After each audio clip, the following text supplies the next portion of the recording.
తెలుగు పదానికి జన్మదినం, ఇది జానపదానికి జానపదం.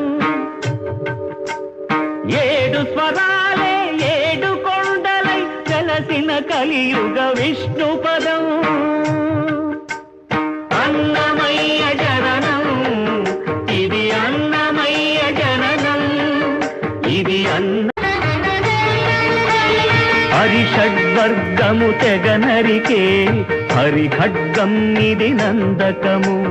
బ్రహ్మలోకమున బ్రహ్మా భారతి నాదాశీసులు పొందినదై. శివలోకమున చిద్విలాసమున ఘమరుధ్వనిలో గమకితమై.